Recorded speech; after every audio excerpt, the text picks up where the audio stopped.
আসসালামু আলাইকুম everyone, welcome back to my channel শারমিনিল্লা কুকিং স্টুডিও। আজ করে দেখাবো বাদামের একটি হেলদি রেসিপি, সেটা হলো বাদামের মিক্স সালাদ। এটা আপনারা আপনাদের ডায়েট কিংবা কিটো ডায়েটে ফলো করতে পারেন।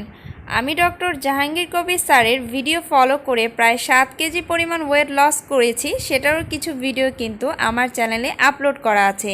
আমি আমার কিটো ডায়েটে অন্য খাবারের পাশাপাশি এই সালাডটি খেয়েছিলাম, যার কারণে আমার ওয়েটটা লস করেছিল।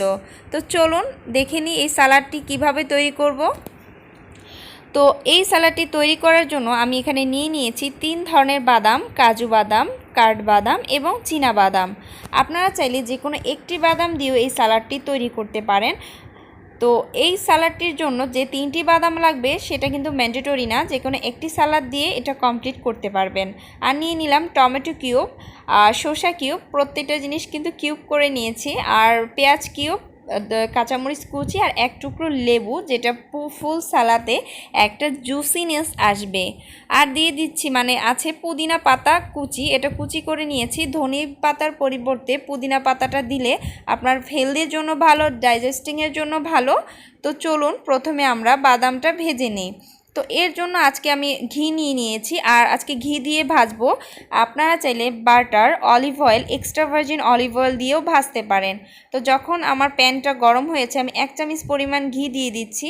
মোট কথা এই সালাডটা তৈরি করার জন্য ঘি, অলিভ অয়েল কিংবা বাটার যে কোনো একটি দিয়ে ভাজলেই চলবে।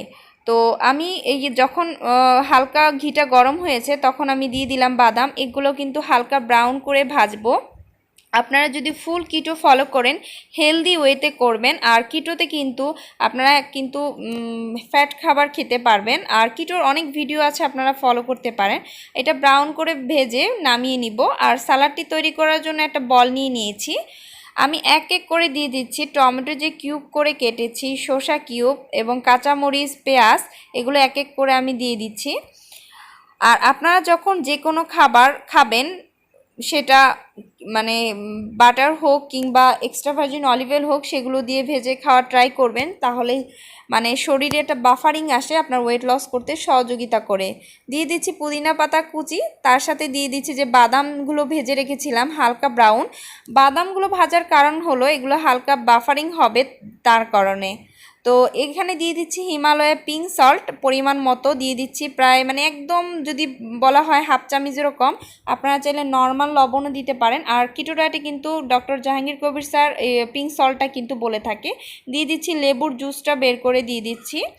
তো আমি এখন এটা একটা চামিচের সাথে মিক্স করে নিব। আর এটা খুব ভালো মতো মিক্স করবেন। আর আমি কিন্তু এটার সাথে extra virgin olive oil mix করিনি। তো এই পর্যায়ে আমি কিন্তু এক্সট্রা ভার্জিন অলিভ অয়েল সেটা দিয়ে দিচ্ছি 1 চামচ পরিমাণ। আপনারা চাইলে এটা দিতেও পারেন, নাও দিতে পারেন, সম্পূর্ণ আপনাদের কাছে। তো এটা কমপ্লিট হয়ে গেল সালাডটা। আমি একটা সার্ভিং ডিশে ঢেলে নিচ্ছি। আর এই সালাডটা খেতে কিন্তু অসম্ভব মজা হয়। আপনারা শুধু কিটো ডায়েট কোনো নর্মাল ডায়েটে এই সালাডটা খেতে পারেন। এটা কিন্তু আপনার অতিরিক্ত ফ্যাট হলো, বাট আপনার শরীরে কিন্তু ফ্যাটটা লস করতে সহযোগিতা করবে। তো আমার রেডি হয়ে গেল কেশোনাট সালাদ। এটাকে আসলে কেশোনাট সালাদ বলা যায় না, এই জন্য এটা যেহেতু 3 ধরনের বাদাম, তাই বাদামের মিক্স সালাদই আমি বললাম। তো এই সালাডটি আপনারা আপনাদের ডায়েটে ফলো করতে পারেন। আর আপনারা যদি আপনাদের কিটো ডায়েটের অন্য কোনো ভিডিও চান, আমাকে কমেন্ট করে জানাবেন।